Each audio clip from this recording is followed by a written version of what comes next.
গল্প মেঘমেদুর দিনে অন্তিম পর্ব। লেখনীতে মাসফিতরা মিমুই।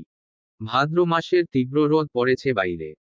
চারপাশ ঝলসে যাওয়ার মতো গরম, কিন্তু ঘরের ভেতরে আজ অন্যরকম ব্যস্ততা। বহুদিন পর আত্মীয় স্বজন দিয়ে ভরে উঠেছে বাড়ি। ভেসে আসছে মানুষের গুঞ্জন, হাসি আর কথাবার্তার আওয়াজ। ঘরের কোথাও যেন পা ফেলার জায়গাটুকুও অবশিষ্ট নেই। তবে আত্মীয় স্বজন আর পরিচিতদের আনাগোনায় বাড়িটা ফিরে পেয়েছে তার হারানো চঞ্চলতা। শিথিলের বন্ধুরা আগেভাগেই দুপুরের খাবার খেয়ে বিদায় নিয়েছে। গন্তব্য শান্তদের বাড়ি। সেখানে কিছু সময় কাটিয়ে রাতের ট্রেনে ফিরে যাবে তারা ঢাকায়। আবার কবে সবাই একসঙ্গে হবে কেউ তো আর জানে না সে কথা। তাই শান্তই জোর করল সবাইকে। বসার ঘরের সোফাগুলো দখল করে আছেন শিথিলের ফুফু ও ফুফারা। ফুফাতো ভাইবোনেরা বসেছে কিছুটা দূরে চেয়ারে।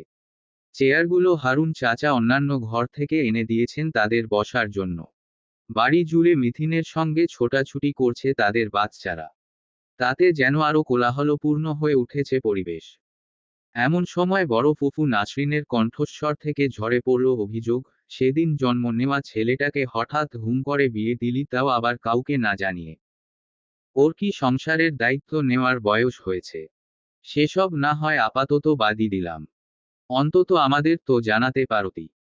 তোর থেকে কিন্তু এটা আমি আশা করিনি, হামিদ। ছোট বোন বিলকিসও সহমত পোষণ করলেন, এইটা তুমি ঠিক করলে না ছোট ভাইজান। আর কয়েকটা দিন কি অপেক্ষা করা যেত না? হামিদুল হকের মুখে হাসি নেই। চুপচাপ মাথা পেতে মেনে নিলেন বোনদের অভিযোগ। বুঝিয়ে বললেন ঘটে যাওয়া সত্য ঘটনার আংশিক। কিছুক্ষণ নীরব থেকে ফের বললেন, রাগ করিস না তোরা। যার বিয়ে সেই তো জানতে পেরেছে বিয়ের দিন দুপুরে। বড় ফুফা আজমল সায় দিয়ে বললেন, আমি কিন্তু হামিদের সিদ্ধান্তকে সম্মান করছি। দিনকাল ভালো না। পথে ঘাটে মেয়েবাজি করে হারামে জোরানোর চেয়ে হালাল উপায় অবলম্বন করে বিয়ে করেছে। একদম ঠিক কাজ করেছে। তা কই সেই হারে বজযাত্রা? ছোট ফুফু জিজ্ঞেস করলেন। নাম নিতে না নিতেই ছোট ফুফুর ছেলে আরবিনের সঙ্গে বাড়িতে প্রবেশ করল শিথিল। সবাইকে সালাম দিয়ে বসে পড়ল বড় ফুফার পাশে। নাসরিন জিজ্ঞেস করলেন, বিয়েতে দাওয়াত না দিয়ে এখন যে বিভিন্ন তাল বাহানা দাঁড় করাচ্ছে তোর বাপ, তার জন্য তোর বাপকে এখন আমাদের কি করা উচিত তুই বল? আমার আপু তো আমার পিঠে, বাহুতে ধামধুম কিল ঘুষি মেরে দেয়। তুমিও মারতে পারো। এল্ডার সিস্টার বলে কথা। হামিদুল হক ছেলেকে চোখ রাঙালেন, কিন্তু সেসবে পাত্তা দিতে দেখা গেল না শিথিলকে। ভদ্রমহিলা হেসে পুনরায় জিজ্ঞেস করলেন, তোর বউ কোথায়? ঘরে মনে হয়।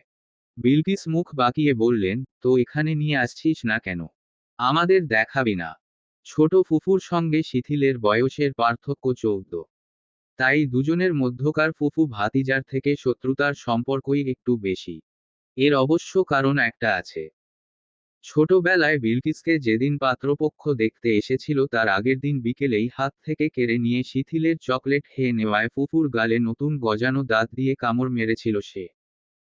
সেই কামড়ের চোটে কি বিচ্ছিরি এক দাগই না পড়েছিল কিশোরী মুখে। সেই দাগের স্থায়িত্ব ছিল টানা 1.5 মাস। আর বিয়েটাও গিয়েছিল সেবারের মতো ভেঙে। শিথিল ভ্রু উঁচিয়ে জিজ্ঞেস করল, গিফট এনেছো সঙ্গে? গিফট পেতে হলে আগে আগে বিয়ের কথা জানাতে হয়। তাহলেই না বিদেশ থেকে সঙ্গে করে নিয়ে আসতাম। তোমাদের গিফট মানেই তো ওই টাব শ্যাম্পু, লাক্স সাবান আর গোটা কতক চকলেট। এত বছর ধরে এগুলো ছাড়া তো আর কিছুই আনতে দেখলাম না। বাবার ঘর তল্লাশি করলে এখনো কতগুলো পাওয়া যাবে, যা দিয়ে অনায়াসে একটা মুদি দোকান খোলা যাবে। নাসরিন থাপ্পড় মারলেন ভাতিজার বাহুতে। বিলকিস অভিযোগ করলেন ভাইয়ের কাছে, দেখো ভাইজান, এই বদমাইশ কি বলে। বিচার দিয়ে লাভ নেই। তোমাদের মতো অপ্রিয় বিদেশি আত্মীয় স্বজন থাকার পরেও আমার কোনো লাভ লস নেই। আমি যদি কখনো বিদেশে যাই তাহলে কখনোই আমার ভাগ্নে আর বোনকে এসব পাঠাবো না। শুধু গোল্ড আর আইফোন পাঠাবো। মেহমাদ সঙ্গে সঙ্গে প্রশ্ন ছুড়ল, আর আমার জন্য? বোন দিয়েছি, ভাগ্নে দিয়েছি, এরপরেও আর কি চান দুলাব্রো? তুমি দাওনি, আমি অর্জন করেছি। ওই একই ব্যাপার। শালা দুলাভাইয়ের খুনসুটির খবর কারোর অজানা নয়। হামিদুল হক হেসে উঠে গেলেন সেখান থেকে। কোনো এক কাজের বাহানায়। বিলকিস বললেন, এবার ডাক তোর বউকে। দেখে একটু চোখ জুড়াই। ডাকা যাবে না। দেখতে হলে তোমরা মেয়ে মানুষরা ঘরে গিয়ে দেখে এসো। সে কোন রাজ্যের মহারানী যে ঘরে গিয়ে দেখে আসতে হবে। আমার রাজ্যের। বড় ফুফা মুখ ভার করে বললেন, সে কি রে শিথিল? আমাদের বউ দেখাবি না? না। কেন? আপনাদের আমি ভালোবাসি তাই। ভালোবাসার সাথে বউ না দেখানোর কি সম্পর্ক? কোনো সম্পর্ক নেই। এমনি বউকে পর পুরুষের সামনে আনব না। বিলকিস কথা কেড়ে নিলেন, তোর বউ কি এমন পর্দা করে যে ফুফা শ্বশুর দেওরদের সামনে আসতে পারবে না? শুনেছি তো এখনো লেখাপড়া করে। বাইরে বের হলে বরকা আর হিজাব পরে বের হতো। এখন যেহেতু আমার বউ সেহেতু বউকে নিকাব, হাত মোজা, পা মোজাও পরাবো। যখন ইচ্ছে হবে শুধু আমিই দেখব। আর পরে তো গার্লস কলেজে অনার্স। ওইটা ব্যাপার না। আর কথা বাড়ালেন না উনারা। মেনে নিলেন ছেলের যুক্তি। সব নারীরাই হাঁটা ধরলেন ঘরের দিকে, নতুন বউ দেখার উদ্দেশ্যে। আবৃত্তি তৈরি হয়ে পা ঝুলিয়ে বসে আছে বিছানায়। রান্নার দিকটা সুশ্রীর সামলানোর কথা থাকলেও মাংস, পোলাও, পায়েস, ডাল সে নিজেই রান্না করেছে। যতই হোক, নতুন বউ বলে কথা। বিয়ের পর যে নতুন বউদের রান্না করে সবাইকে খাওয়াতে হয় তা আবৃত্তি জানে। তখনই ঘরে এলো সুহাসিনী। ব্যস্ত কণ্ঠে বলল, মাথায় ঘোমটা দিয়ে ঠিক হয়ে বসো। ফুপিরা আসছে। ননদের কথায় কপাল পর্যন্ত ঘোমটা টেনে ঠিক হয়ে বসল আবৃত্তি। নাসরিন, বিলকিস প্রবেশ করলেন ভেতরে। উনাদের পেছনে বড় জনের দুই ছেলের বউ। উনাদের চাহনিতে ভয় দুরু দুরু করছে আবৃত্তির বউ। তবে তার ভয়কে পুরোপুরি দূর করে দিয়ে দুজনেই হেসে বসলেন তার দুপাশে। ছোট ছোট দুটো গহনার বাক্স হাতে ধরিয়ে দিয়ে নাসরিন বললেন, আমরা হচ্ছি তোমার ফুফু শাশুড়ি। আমি বড়, তোমার শ্বশুরের থেকেও বড়। আর ও হচ্ছে সবার ছোট। গতকাল দেশে ফিরে তোমাদের বিয়ের কথা জানতে পারলাম। তাই আর দেরি না করে আজই চলে এলাম তোমাকে দেখতে। আবৃত্তি প্রত্যুত্তরে কৃত্রিম হাসল। বিলকিস উৎসুক কণ্ঠে জিজ্ঞেস করলেন, তা তোমার আর শিথিলের কি প্রেমের বিয়ে? কিভাবে হলো শুনি। আবৃত্তি ঘাবড়ে গেল বোধহয়। সুহাসিনী তার হয়ে উত্তর দিল, আরে প্রেমের বিয়ে না ফুপি। নূর আন্টির কথা মনে আছে তোমাদের? ওই যে মায়ের খালাতো বোন। আন্টির ননদের মেয়ে আবৃত্তি। শিথিলকে তো তোমরা জানোই। একবার যা পছন্দ হবে তাও লাগবেই। ওভাবেই আর কি আবৃত্তিকেও পছন্দ হয়েছে। ব্যাস, তারপর বাবার কাছে বিয়ের আবদার। পরে আঙ্কেল আর বাবা মিলে সাদামাটা ভাবে বিয়েটা দিয়ে দিল। ব্যাপারটা এবার সকলের কাছেই পরিষ্কার। নাসরিন প্রশ্ন করলেন, তা তোমার বাবা মা কি করেন? ভাই বোন কয়জন? নিজের সম্পর্কে একটু বলো, শুনি। মা নেই, ছেলেবেলায় মারা গিয়েছেন। সঙ্গে সঙ্গে আফসোসের সুর ভেসে এলো। সান্ত্বনা দিয়ে জিজ্ঞেস করলেন, আর বাবা? ভেতর থেকে নিজেকে গুটিয়ে নিল আবৃত্তি। এই প্রশ্নের মুখোমুখি হলেই সেই কথা বলতে ভুলে যায়। আঁতকে ওঠে।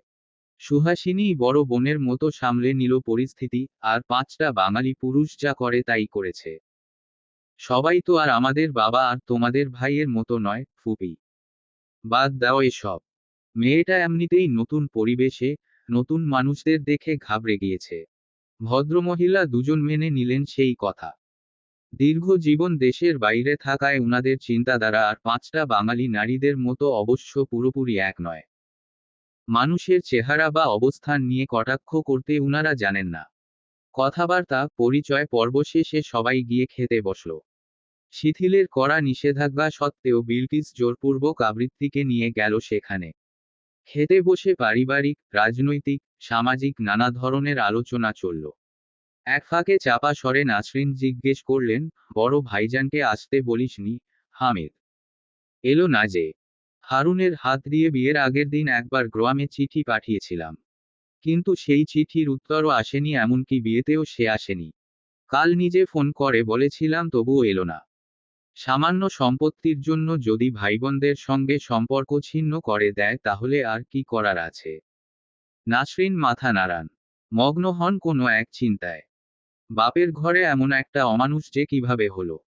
দুপুরের খাওয়া শেষে সবাই যখন বিশ্রাম নিচ্ছে তখনই শ্বশুরের ঘরে ডাক পড়ল আবৃত্তির। গুটি গুটি পায়ে দোরগোড়ায় এসে দাঁড়ালো সে। দরজায় টোকা দিয়ে কোমল স্বরে অনুমতি চাইল, আসবো বাবা। ভেতর থেকে সঙ্গে সঙ্গে উত্তর এলো, এসো। অনুমতি পেয়ে ভেতরে প্রবেশ করল আবৃত্তি। সম্মুখে তাকাতেই দেখতে পেল বিছানায় বেশ কতগুলো শাড়ি এবং কাঠের একটা বাক্স নিয়ে বসে আছেন শ্বশুরমশাই। হামিদুল হক ইশারায় তাকেও বসতে বললেন। আবৃত্তি বসতেই তিনি হাস্যোজ্জ্বল মুখে বলে উঠলেন, এখানে যেই শাড়িগুলো দেখছ, সব তোমার শাশুড়ির। কিছু সে বেঁচে থাকতে কেনা হয়েছে, আবার কিছু তার মৃত্যুর পর। মৃত্যুর পর? অবাক হলো আবৃত্তি। ভদ্রলোক মৃদু হাসলেন। শাড়ি পরতে ভীষণ পছন্দ করত তোমার শাশুড়িমা। শিথিলের মতোই বেকার অবস্থায় বিয়ে করাই নতুন স্ত্রীকে তেমন দামি শাড়ি কিনে দিতে পারিনি। দিতে হয়েছিল সস্তা সুতির ছাপা শাড়ি। এক ধোয়া দিলেই বালতির পর বালতি রং ধুয়ে উঠত। পরে অবশ্য চাকরি পেয়ে সেই দিন বদলেছিল আমাদের। আলমারিতে সস্তা শাড়ির বদলে স্থান পেয়েছিল টাঙ্গাইল, জামদানি, মসলিন সহ আর কত কি। প্রতি ঈদে নিজের জন্য পাঞ্জাবি কিনতে গিয়ে সাথে কেনা হতো শাড়ি। তবে তোমার শাশুড়ির যেন মন পড়েছিল পুরনো সেই সস্তা শাড়িতেই। সেই অভ্যাস আমার বদলায়নি। সে দুনিয়া ছেড়ে চলে যাওয়ার পরেও আমি কিনেই গিয়েছি একের পর এক শাড়ি। সেসব গল্প অন্য কোনোদিন না হয় করব। তোমার সঙ্গে আমার অনেক গল্প করার আছে। এই শাড়িগুলো এখন থেকে তোমার। তুমি পরবে। সুহাসিনীকে অর্ধেক দিতে চেয়েছিলাম, কিন্তু সে মায়ের স্মৃতি হিসেবে এর থেকে মাত্র 2টা পুরনো শাড়ি নিয়েছিল। বলেছিল, এগুলো তুমি শিথিলের বিয়ের পর ওর বউকে দিও। ও একটা কথা বলে রাখি, তোমার ননদ কিন্তু অনেক ভালো একটা মেয়ে। সর্বদা তার সঙ্গে সুসম্পর্ক বজায় রাখবে। যত তাকে আপন করে নিবে ততই ভালোবাসা পাবে। দুটো ছেলে মেয়েকেই আমি অনেক যত্নে বড় করেছি তো। থামলেন হামিদুল হক। কাঠের বাক্স খুলে বের করলেন কিছু ছিমছাম নিত্য পরার জন্য গয়না। পুত্রবধূর হাতে ধরিয়ে দিয়ে বললেন, তোমার শাশুড়ি বেঁচে থাকলে আজ হয়তো সেই এগুলো তোমার হাতে তুলে দিয়ে দায়িত্ব বুঝিয়ে দিত। কিন্তু সে তো নেই, তাই আমাকেই তার দায়িত্ব পালন করতে হচ্ছে। এগুলো সব পুরনো আমলের ডিজাইন।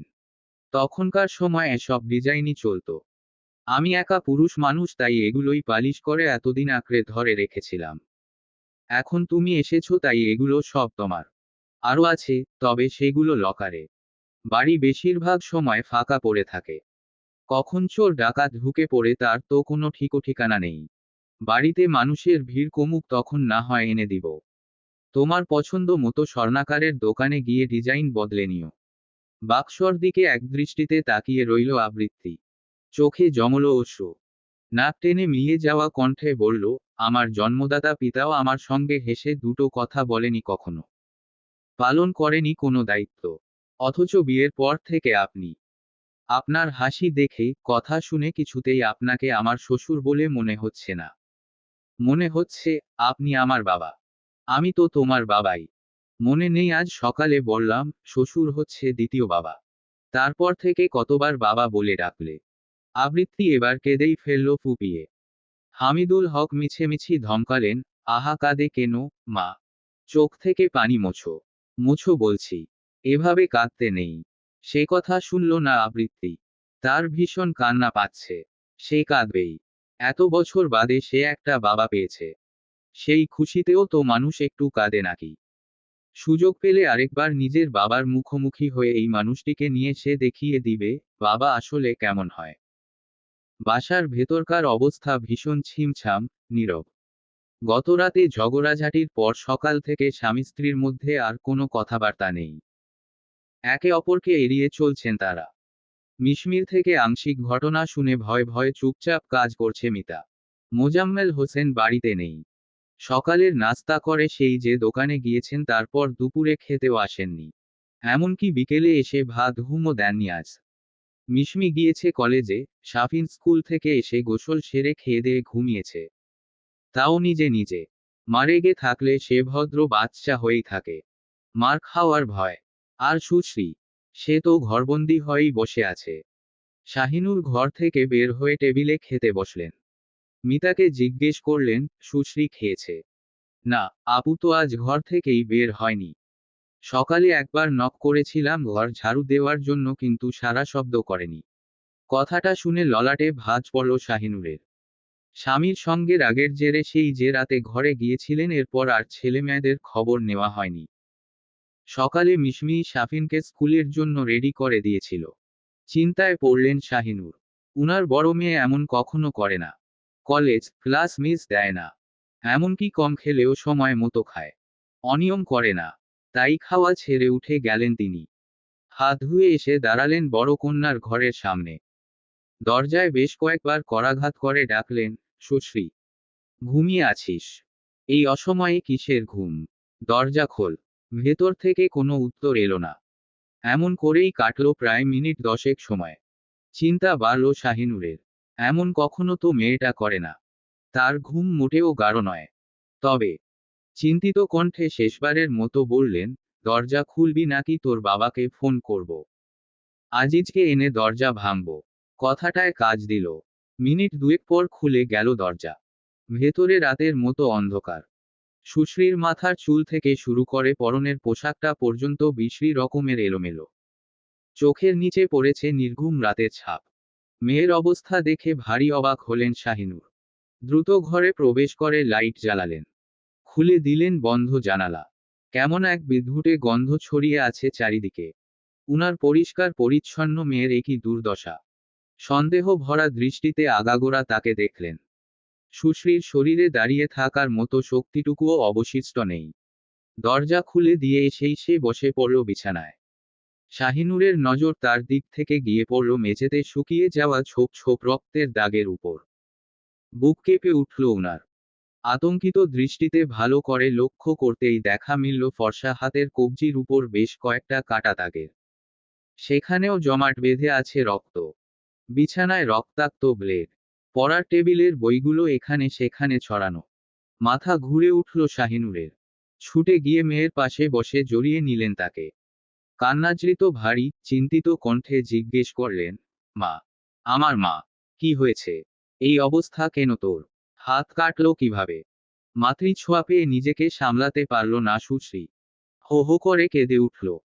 শেষ রাতে মেয়েটার যে কি হলো কে জানে। এমন বোঝদার মেয়ে কিনা একটা ছেলের জন্য বিশ্রী এক কাণ্ড ঘটাতে পর্যন্ত গিয়েছিল।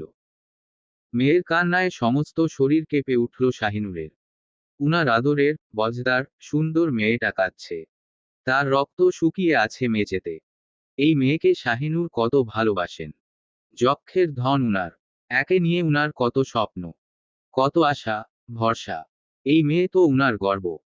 শরীরের সমস্ত শক্তি দিয়ে মেয়েকে বুকের সঙ্গে আঁকড়ে ধরে রাখলেন শাহিনুর।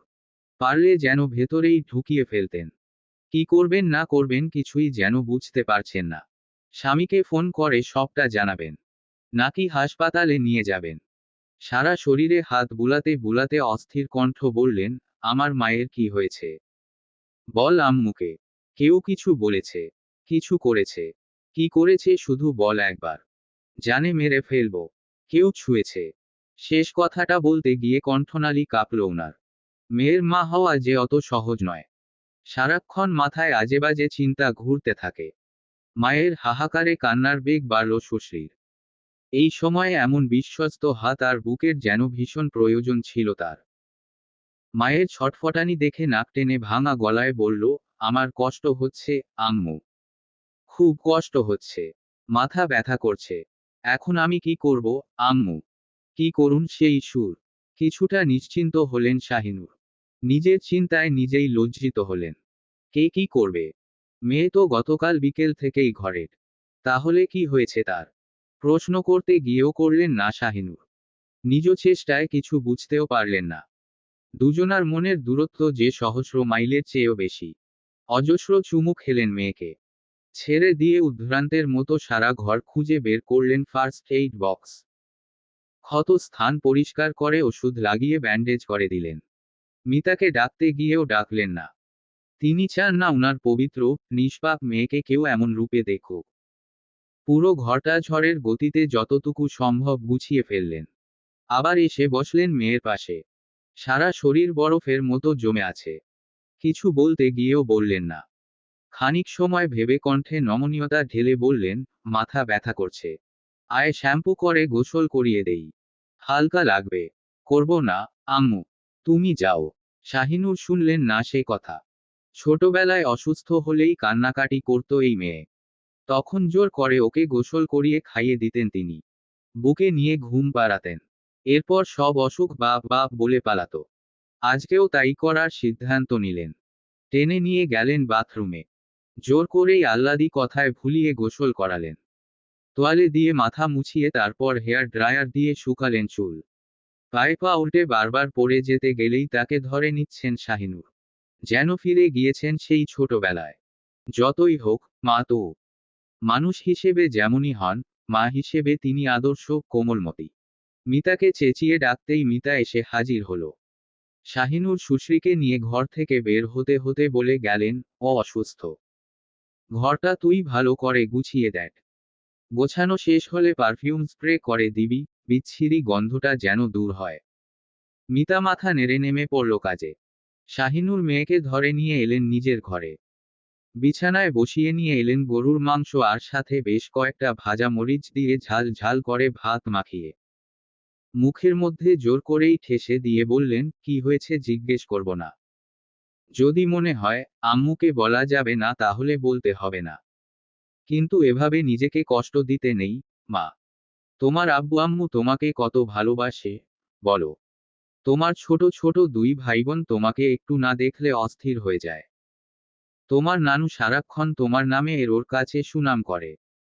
তুমি যদি অসুস্থ হয়ে পড়, নিজেকে কষ্ট দাও, রক্ত ঝরিয়ে নিজেকে ধ্বংস করতে চাও, পাগলামি করো, তাহলে আমাদের কি হবে? আদৌ কি তুমি ধ্বংস হবে? না। বরং ধ্বংস হবে তোমার আপন মানুষেরা।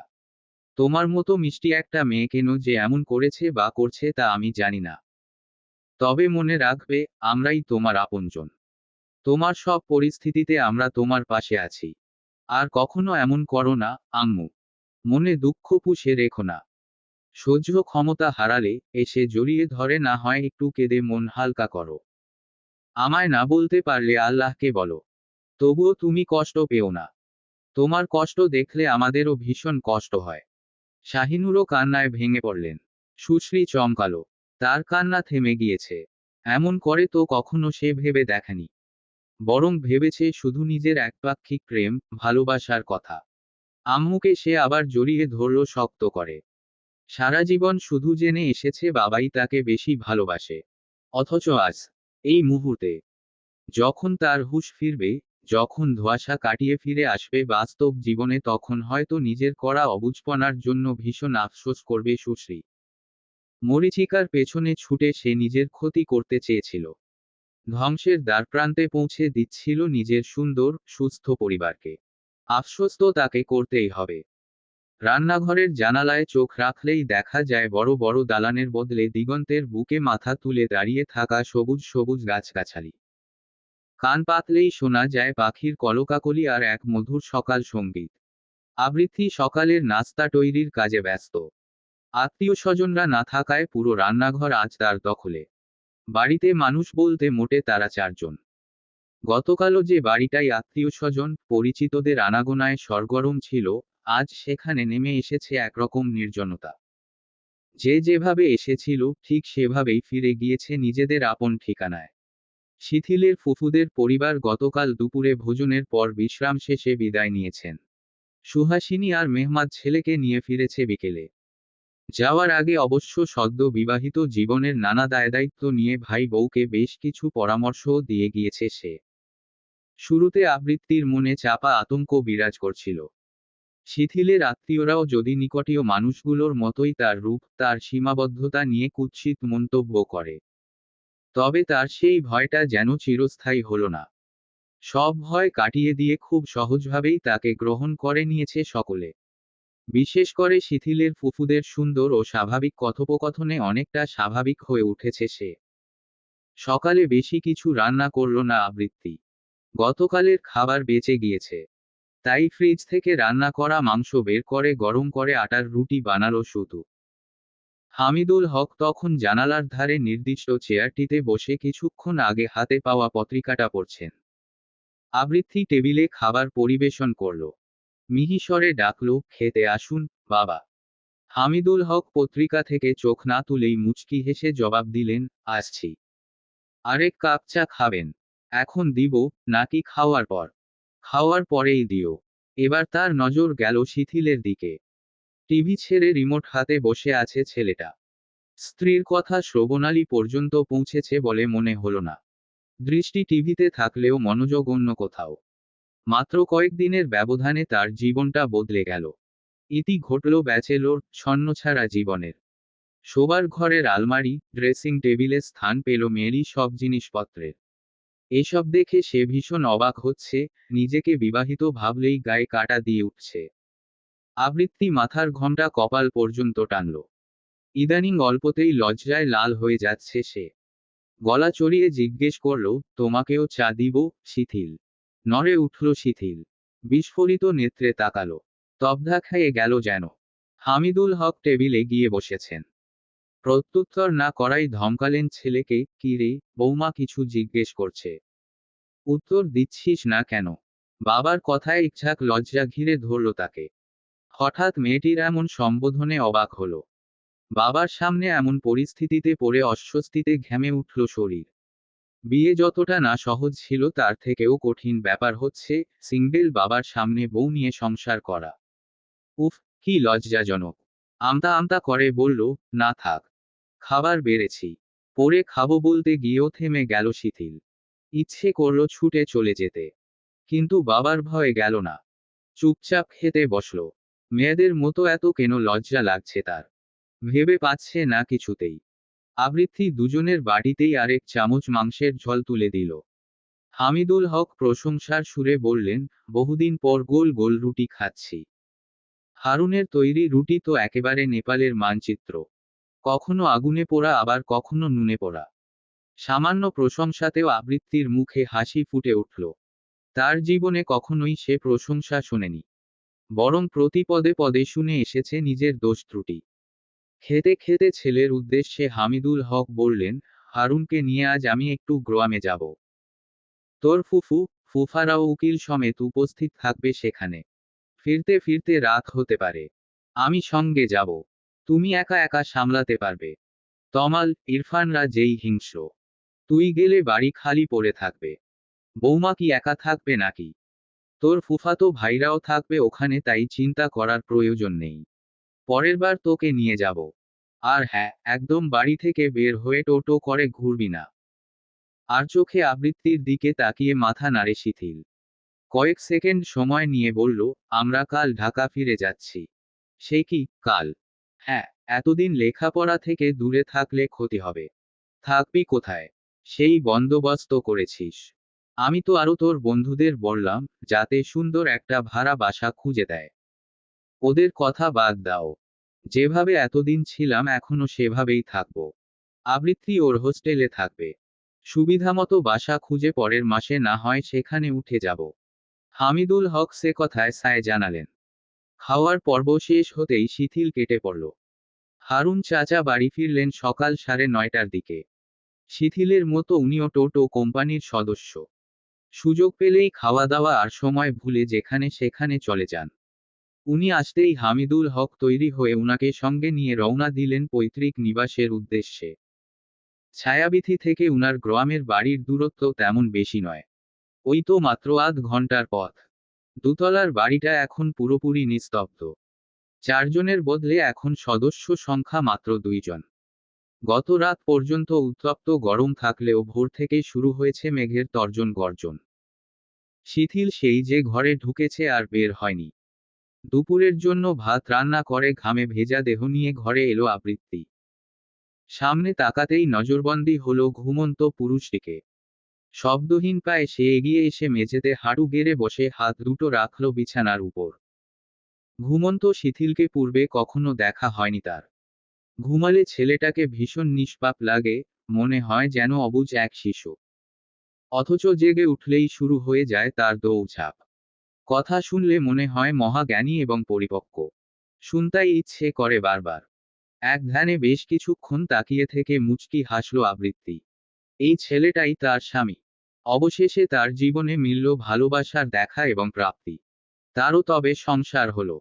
ভাবতেই লজ্জায় রাঙা হয়ে উঠল শ্যামবর্ণের মুখখানা। চোখে জমল অশ্রু। বিছানায় উঠে কিছুটা ঝুঁকে বসল। চিকন আঙুলে হাত চালালো চুলের ভাঁজে। এতটুকুতেই লাজুক মেয়েটার যায় যায় অবস্থা। ভাবতেই অবাক লাগে, এই ছেলেটাই তার জীবনসঙ্গী।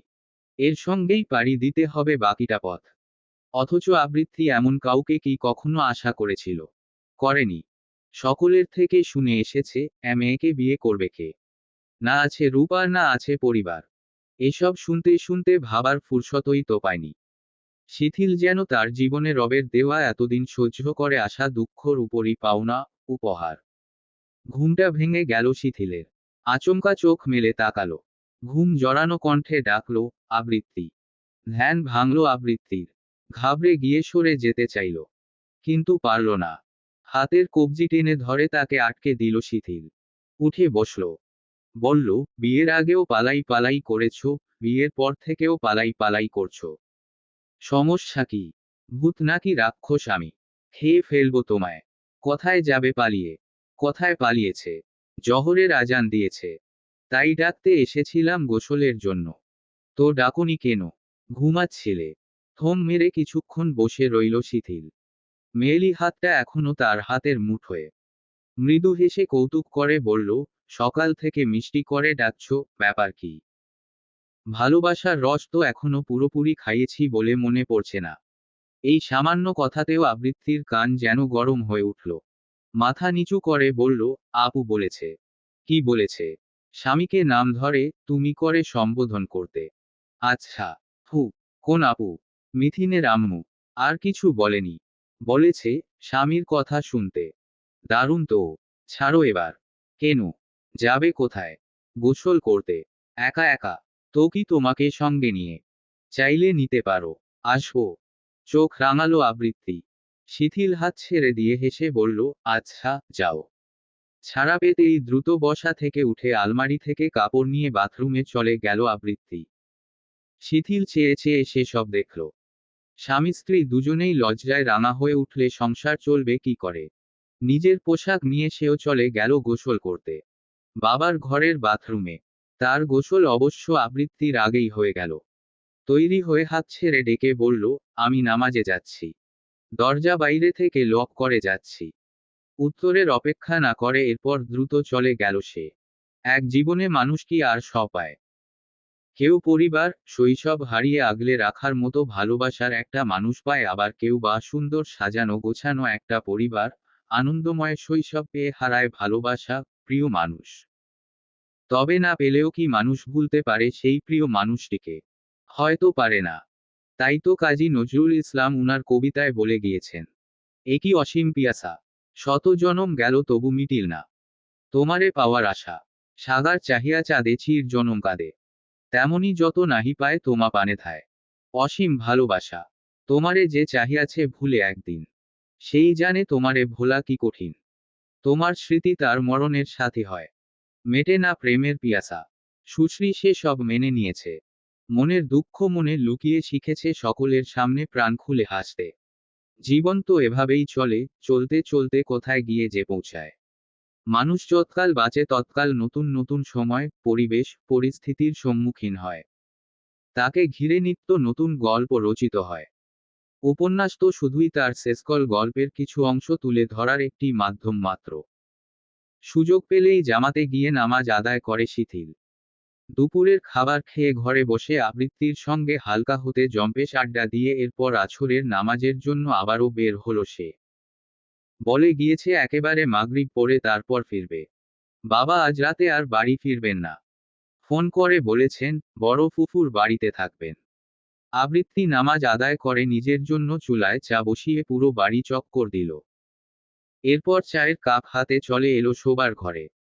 বুকশেলফে পড়ে থাকা বইগুলো নাড়িয়ে চাড়িয়ে দেখতে দেখতে নজর আটকে গেল অপেক্ষা নামক উপন্যাসের বইটির উপর। এই বই পড়ে ছেলেবেলায় বালিশে মুখ গুজে সে কি কান্নাটাই না করেছিল আবৃত্তি। শিশির আপু তাকে বারবার সেদিন ধমকাচ্ছিল, থামো আবৃত্তি, একদম কাঁদবি না বলে দিচ্ছি। এমন করলে তোকে আর কখনো আমার বই পড়তে দেব না। কান্না থামালেও ফোঁপানোর শব্দ কিছুতেই তখন সে থামাতে পারছিল না। সবে কৈশোরে পা দিয়েছিল, তাই আবেগ ছিল কিছুটা বেশি। বইটা হাতে নিল আবৃত্তি। পৃষ্ঠা উল্টাতেই দেখা মিলল প্রেমিকাকে হারানো সেই বেকার পুরুষের হাহাকার। তার নিচেই গোটা গোটা অক্ষরে লেখা, পৃথিবীর মানুষ ভালো থাকুক। একটা চাকরির অভাবে আর কোনো বেকার প্রেমিক না হারাক তার প্রিয়র চেয়েও অত্যন্ত প্রিয় প্রিয়তমাকে। নইলে পৃথিবী থেকে নিষিদ্ধ হোক এই স্বার্থান্বেষী ভালোবাসা। শিথিল বই বন্ধ করে রেখে দিতে গিয়েও রাখল না। নজরে পড়ল মাঝ পৃষ্ঠার ভেতর থেকে উকি দেওয়া একটি কাগজ। কাগজটি বের করতে গিয়ে পরপর আরো দুটির সন্ধান পাওয়া গেল। এ কাগজ নয়, বরং চিঠি। তা নিয়েই চেয়ারে বসল সে। চায়ের কাপে চুমুক দিয়ে কাপটা রাখল টেবিলের উপর। ত্রস্ত হাতে ভাঁজ খুলে পড়া শুরু করতেই অবাক হলো। মিষ্টি মেয়ে আবৃত্তি, জানো তোমার চোখ সুন্দর। সুন্দর ওই রিনরিনে কণ্ঠস্বর। সেদিনের সেই মেঘমেদুর দিনে প্রথম আমাদের চোখাচোখি হলো, পেছনে থেকে অপরিচিত অধিকারে ভরা গাঢ় ডাক ভেসে এলো। পাশাপাশি বসে পাড়ি দিলাম কতটা পথ। আমার অস্বস্তি হচ্ছিল। দম বন্ধ হয়ে যাচ্ছিল বারংবার। প্রবল সন্দেহ ডানা বাঁধল মনে। এরপর কোনো এক মহাকালের গর্ভে সেসব ভুলে গেলাম আমি। প্রথম দেখায় প্রেমে পড়া কথাটা তুমি বিশ্বাস করো? আমি করি না। তাই আমিও প্রেমে টেমে পড়িনি। বোধহয় ক্ষণকালের জন্য আগ্রহ বেড়েছিল। এরপর সময় পেরিয়ে আমাদের নিয়ম করে দেখা হতে লাগলো। দ্বিতীয় সাক্ষাতে মনে হলো তুমি দারুণ চা বানাও। তৃতীয় সাক্ষাতে মনে হলো তোমার জোরতাপূর্ণ হাসি সুন্দর। আমি কি কোনোভাবে তোমার প্রেমে পড়ে যাচ্ছি? কারণ ছাড়া প্রেমে পড়া যায়, এর ব্যাখ্যা আমি আজও খুঁজে পেলাম না। কিন্তু কিন্তু হঠাৎ করেই উপলব্ধি করলাম ওই চোখ দুটো আমায় টানছে। যেমন টানে মহাকর্ষ বল। ইতি। নিজের অনুভূতি সম্পর্কে অজ্ঞ এক দ্বিধান্বিত পুরুষ। প্রথমটা পড়া শেষ করে দ্বিতীয় চিঠিটা খুলল আবৃত্তি। প্রথম চিঠির থেকে ১.৫ বছর পরের লেখা এটি। তোমায় কি নামে সম্বোধন করব আমি? চন্দ্রপ্রভা। যে সদা গাছের ডালে উজ্জীবিত হয়ে ভালোবাসা ছড়ায় ধরিত্রীতে। কাজল লতা। যার চোখের গাঢ় কাজলে মন কেমনের বৃষ্টি ঝরে, লতার মতো মুড়িয়ে নেয় মায়ার চাদরে। নাকি মিষ্টি মেয়ে আবৃত্তি, যে নামের মতোই মিষ্টি এক কবিতা। সম্বোধন নিয়ে দ্বিধাগ্রস্ততা আজ না হয় থাক। মেঘমেদুর দিনে দ্বিধা, মন খারাপ মানায় না। আচ্ছা তুমি কি রোজ আকাশ দেখো? কিংবা দেখো কি সন্ধ্যার আকাশে উড়ে চলা দলবদ্ধ পাখিদের? ওদের মতো তোমারও কি কোনো বন্ধু আছে, যে বন্ধু হতাশ দিনের বাদল হয়ে দুঃখ সারায়? নেই, তাই তো। আমি জানি। কিভাবে জানি সেটা না হয় নাই বললাম। তোমার কি চিঠি পছন্দ? আমার অবশ্য তেমন একটা পছন্দ নয়। তবু বাবা আমায় চিঠি পাঠান সম্বোধনহীন, ধমক দিয়ে। কিন্তু তোমায় আমি কেমন করে চিঠি লিখব? কি লিখব? ভেবে পাচ্ছি না। মন কেমন করছে। তোমায় দেখার পর থেকে হঠাৎ করে কি যে হলো। কি হলো আমার? বলতে পারবে? আবৃত্তি। ইতি। এক দ্বিধান্বিত পুরুষ। তৃতীয় চিঠিতে এবার আর নেই কোনো দ্বিধাদ্বন্দ্ব। আবৃত্তি শুনছো? আমি বোধহয় আমার অনুভূতির শেষ সীমানায় পৌঁছে গিয়েছি, যেখান থেকে সহজে ফেরা যায় না। উপলব্ধি করলাম তোমার প্রতি অনুভূতিটা আমার ভালো লাগা এবং মায়ার চেয়েও বেশি। পেতেই হবে, গোটা একটা জীবন একসঙ্গে পাড়ি দিতে হবে এমন ধরনের। আচ্ছা, ভালোবাসা কি তবে এমনই হয়? ইতি। শিথিল। চোখ দুটো ঘোলাটে হয়ে উঠল আবৃত্তির। কতক্ষণ যে ওভাবে বসে রইল কে জানে। একটানা বেশ কয়েকবার পড়ে ফেলল চিঠিগুলো। বুকে জড়িয়ে ধরে দম ফেলে তাকালো জানালার বাইরে। আজও সেদিনের সেই মেঘমেদুর দিন। অবাধ্য পত্র হেলে দুলে উঠছে। আকাশ দখল করে নিয়েছে ছাই রঙা মেঘেদের দল। একটি কাগজ টেনে আবৃত্তি লিখতে বসল। লেখা শেষ করে কাগজটা নোটবুক থেকে ছিঁড়ে আলাদা করে ভাঁজ করে বিছানার মাঝখানটায় রেখে দিল। যেন সহসা যে কারোর চোখে পড়ে যায়। পরনের পোশাক বদলে গায়ে জোরালো বিয়ের সেই বেনারসি আটমৌরে শাড়ি। চোখে গাঢ় কাজল দিল। খুলে ফেলল খোপা করা চুল। আলমারি ঘাঁটতে গিয়ে পেয়ে গেল বেশ কয়েক জোড়া কাচের চুড়ির দেখা। তার সাথেও ছোট্ট একটা চিরকুট, মেলায় গিয়ে ভীষণ পছন্দ হওয়ায় কিনে ফেলেছিলাম। কেন যে কিনেছিলাম জানা নেই। আপাতত ভবিষ্যতের পবিত্র কোনো নারীর জন্য তোলা থাকুক। সেই চিরকুট পরে শেষমেশ কেঁদেই ফেলল আবৃত্তি। নষ্ট হওয়া কাজল মুছে ধৈর্য ধরে ফের কাজল পরল। হাত ভর্তি সবগুলো কাচের চুড়ি পরে বসে রইল বিশেষ মানুষটির অপেক্ষায়। বিড়বিড় করে গাইল। সেই বিকেলে, বৃষ্টির জলে, অভিমান মাখা খেয়ালে, তুমিও কি ভেঙেছিলে? আকাশে, নীরব নিঃশ্বাসে, নীলকণ্ঠ মেঘ হয়ে আসে। তোমার দীর্ঘশ্বাস। সন্ধ্যার পরপর বাড়িতে ফিরে এলো শিথিল। বাইরে তখন গুড়ি গুড়ি বৃষ্টি পড়ছে। আকাশ ডেকে উঠছে ভয়ানক শব্দে। দরজা আটকে পিছু ফিরতেই চোখ দুটো আটকে গেল সম্মুখে হাস্যোজ্জ্বল মুখে দাঁড়িয়ে থাকা রমণীর দিকে। ফের আরেকবার শিথিল নিজেকে হারিয়ে ফেলল ওই সুগভীর চোখে। সেই প্রথমবারের মতো বুকে বেজে উঠল সেই গানটা। তবে লাইন এবার ভিন্ন। যখন খোলা চুলে হয়তো মনের ভুলে তাকাতো সে অবহেলে দু চোখ মেলে। হাজার কবিতা বেকার সবিতা, তার কথা কেউ বলে না। সে প্রথম প্রেম আমার। তার চাহনিতে দৃষ্টি সরিয়ে নিল আবৃত্তি। জিজ্ঞেস করল, চা খাবে? প্রশ্নটি করে উত্তরের অপেক্ষা সে করল না। রান্নাঘরের দিকে পা বাড়িয়ে পুনরায় বলল, ঘরে গিয়ে বসো, আমি নিয়ে আসছি। শিথিল বিস্ময় ভরা দৃষ্টিতে চেয়ে থাকল তার পানে। ঘরে ফিরে পরনের সাদা শার্ট বদলে একটা টি শার্ট পরিধান করে বিছানায় বসতেই দৃষ্টিগোচর হলো তার হাতঘড়ির নিচে চাপা পড়ে থাকা কাগজগুলো। তার মধ্য থেকে তিনটাই খুব সহজে চিনে ফেলল। অবাক হলো ভীষণ। এগুলো এখানে এলো কিভাবে? তার মানে আবৃত্তি দেখে ফেলেছে। চতুর্থ অচেনা কাগজটা খুলতেই দেখা মিলল গোটা গোটা কালো কালিতে লেখা বাক্যগুলো। আকাশের আজ ভীষণ মন খারাপ। কবিতা লেখার জন্য কবির ভাণ্ডারের শব্দরা হারিয়ে গিয়েছে। প্রকৃতি কন্যা উদাস বিকেলে বসে ধোয়া ওঠা চায়ের কাপে ফেলছে দীর্ঘশ্বাস। তাকে মেঘমেদুর দিনে কেউ ফুল দেয়নি। লাল কদম কিংবা হলদে চন্দ্রপ্রভায় দেয়নি ভালোবাসার ছোঁয়া। কেউ কি তবে তাকে ভালোবাসে না? একবার দুবার পরপর বেশ কয়েকবার সরল চোখে চিরকুটটিতে চোখ বুলিয়ে অজান্তেই গম্ভীর অধরে ফুটে উঠল এক চিলতে হাসি। এরপর শিথিল ঘর থেকে বেরিয়ে গেল। পথে দেখা হলো আবৃত্তির সঙ্গে। ধোয়া ওঠা চায়ের কাপটা দেখিয়ে জিজ্ঞেস করলো, এই যে তোমার চা, এসে খাবো। যাচ্ছ কোথায়? ঘরের ফুলকে প্রেম নিবেদন করার জন্য গাছের ফুল আনতে। এরপর আর সে থামল না। রমণীর ঋণঋণে কণ্ঠস্বর পর্যন্ত আটকাতে পারল না তাকে। সে দরজা খুলে বাইরে থেকে তালা দিল। বৃষ্টি মাথায় নিয়েই চলে গেল মৌমাছির মতো ফুলের সন্ধানে। তখনই ধরিত্রী অন্ধকার করে দিয়ে লোডশেডিং হলো। অন্ধকারকে ভয় পাওয়া আবৃত্তির মন ভীতু হয়ে গেল। মোবাইলে আলো জ্বালাতে গিয়ে পড়ল বিড়ম্বনায়। চার্জ নেমে এসেছে 10-এর কোঠায়। যে কোনো মুহূর্তে বন্ধ হয়ে যেতে পারে। পুরো রান্নাঘর খুঁজে শেষমেশ মিলল মোমবাতির খোঁজ। সেটা জ্বালিয়ে ঘুটঘুটে অন্ধকার সে দূর করল। শিথিল হাঁটতে হাঁটতে ভিজে চলে এলো রাজবাড়ির কদমতলায়। তবে কদমের দেখা পেল না। ছেলেদের দল গাছ থেকে ফুলের অস্তিত্ব নিশ্চিহ্ন করে ফেলেছে। সারি সারি ফুলের দোকান তখন বন্ধ। খালি হাতে তো আর ফেরা যায় না। তাই এধার ওধার ছুটে পিচ্ছল গাছে চড়ে নিয়ে এলো ফুটন্ত কাঠগোলাপ। বাড়ির গেট থেকে ছিঁড়ল প্রিয় চন্দ্রপ্রভা। ভেতরে প্রবেশ করেই খুঁজে ফিরল স্ত্রীকে। আবৃত্তি তখন জানালায় উদাস দৃষ্টি মেলে আকাশ দেখছে। ভেজা হাতেই তার পেছনে এসে দাঁড়ায় শিথিল। কানে গুজে দেয় চন্দ্রপ্রভা আর হাতে ধরিয়ে দেয় কাঠগোলাপ। মোম নিভিয়ে পেছনে থেকে জড়িয়ে ধরে নিজের ব্যক্তিগত আবৃত্তির কানে ফিসফিস করে আবৃত্তি করে নিজের তৈরি কবিতা। আধার রাতের বিভীষিকায় খুচরো অনুভূতির ঝড় থামিয়ে নীরব ফুলের সুবাসে প্রেম নিবেদন করলাম আমার আবৃত্তিকে। তারকামণ্ডলীকে ঢেকে রাখা মেঘেদের সাক্ষী রেখে এই মেঘমেদুর দিনে তার কাছে সঁপে দিলাম শিথিলের গোটা জীবন। আবৃত্তি কাঁপল খানিক। বৃষ্টির ঝনঝন নিরবধিতে কানে বাজতে লাগলো প্রেমের অমল ধ্বনি। মেঘমেদুর দিনে জন্মানো সব অনুভূতি পূর্ণতা পেল। প্রেমপিপাসু দুই আত্মা আর দেহের মিলন ঘটল। সাক্ষী রইল দূরের সেই ডেকে ওঠা ডাহুক পাখি, মেঘ আর বৃষ্টি। মূল গল্পের সমাপ্তি। উদাস বিকেল।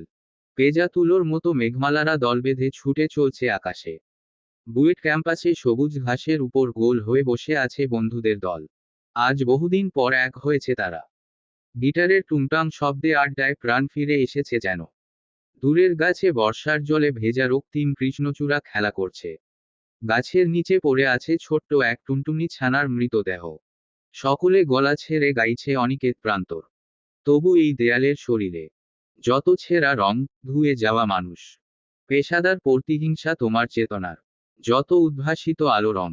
আকাশের মতন আকোশ সাত নীল, নীলে ডুবে থাকা তোমার প্রিয় কোন মুখ। তার চোখের কাছাকাছি এসে কেন পথ ভেঙ্গে দুটো মানচিত্র একে দুটো দেশের মাঝে বিধে আছে অনুভূতিগুলোর ব্যবচ্ছেদ। আশেপাশে বসে থাকা কিংবা দাঁড়িয়ে থাকা সকলের আগ্রহভরা দৃষ্টি তাদের দিকেই নিবদ্ধ। সকলেই যেন ভীষণ করে উপভোগ করছে একযোগে ছেলেদের গলা ছেড়ে গাওয়া গানটি। গান শেষে ভেজা ঘাসের উপরেই শুয়ে পড়ল শান্ত, দৃষ্টি আকাশে স্থির। ফাইনালের রেজাল্ট এখনো পাবলিশড হয়নি, তাই হলরুম এখনো ছাড়েনি সজীব আর সে। চলছে পুরোদস্তুর চাকরির প্রস্তুতি। শিথিলরা অবশ্য এখন পঞ্চম বর্ষে, তাই ক্লাস আর থিসিস নিয়ে ব্যস্ত সময় যাচ্ছে তাদের। খোলা আকাশে ডান ঝাপটানো পাখিদেরকে মনোযোগী দৃষ্টিতে দেখতে দেখতে শান্ত কেমন করে যেন বলে উঠল, প্রায় 5টা বছর তোদের সাথে এই ক্যাম্পাসে কাটিয়ে দিলাম। কত স্মৃতি, কত আবেগ জড়িয়ে আছে বল। অথচ একসময় চাইলেও আর এক হওয়া যাবে না। কর্পোরেট দুনিয়ার পেছনে ছুটতে গিয়ে বন্ধুত্বের সম্পর্কগুলো কেমন ফিকে হয়ে যায়, তাই না? জীবন এমন কেন বল তো? স্বাধীনও শুয়ে পড়ে তার পাশ ঘেঁষে, ডান হাত মাথার নিচে রেখে বলে, আজ ইমনদের কথা ভীষণ মনে পড়ছে। ভাব তাদের কতটা কষ্ট হয়েছিল সেদিন। শিথিল বলল, আমাদের বন্ধুত্ব কখনোই ফিকে হবে না। এই কর্পোরেটের দুনিয়ায় নিজেদের প্রমাণ করতে করতে যখন ক্লান্ত হয়ে যাব তখন আবার না হয় এক হয়ে লম্বা একটা আড্ডা দিব। মন ভালো করার জন্য দিশেহারা পথ চলব। সম্পর্ক তো আসলে ফিকে হয় অযত্নে, মিছে ব্যস্ততার বাহানায়। আমরা কি আর তেমন নাকি? আমরা হচ্ছি যত্নশীল। সকলের অধরেই তৃপ্তির হাসি ফুটে উঠল। ফের মজে গেল আড্ডায়। তুহিন চুপচাপ বসে আছে একপাশে। সজীবের বোকা বোকা হাস্যরসাত্মক কৌতুকও তাকে হাসাতে পারছে না। হঠাৎ করেই মোবাইলে টুং করে শব্দ হলো। মনোযোগ বিঘ্ন ঘটল শিথিলের। স্ক্রিনে ভাসমান মেসেজটা দেখতেই মুখের রং পাল্টে গেল। বসা থেকে উঠে দাঁড়ালো সে। আরফিন কৌতূহল নিয়ে জিজ্ঞেস করলো, উঠলি কেন? বাসায় ফিরতে হবে রে। কথা ছিল ভার্সিটি থেকে ফেরার পথে কাঁচা মরিচ নিয়ে যেতে হবে, কিন্তু গল্পের ছলে ভুলে গিয়েছি। তপ্তশ্বাস ফেলল সকলে। বন্ধুমহলের ছটফটে, বুদ্ধিমান ছেলেটির সংসারমুখ স্বভাবে যারপরনাই অবাক হলো।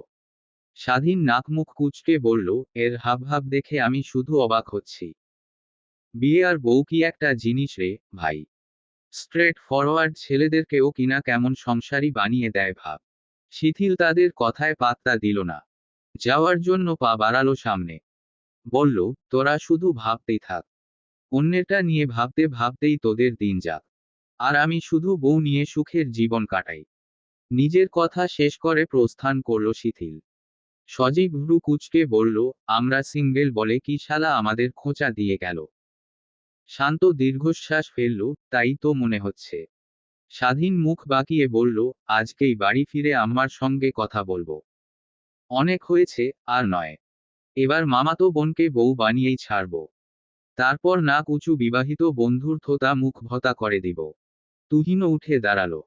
প্যান্ট ঝাড়তে ঝাড়তে বলল, বিয়ে না হয় করলি কিন্তু তোর বউ টিকবে তো? কেন টিকবে না? উত্তর দিল না তুহিন। যেতে যেতে বলল, থিসিসের কাজ শুরু করতে হবে। গেলাম আমি। স্বাধীন চেঁচিয়ে চেঁচিয়ে বেশ কয়েকটা গালি দিল কিন্তু তুহিন শুনেও যেন শুনল না। তাতে রাগটা আরো বৃদ্ধি পেল স্বাধীনের। কত বড় সাহস! তাকে অপমান!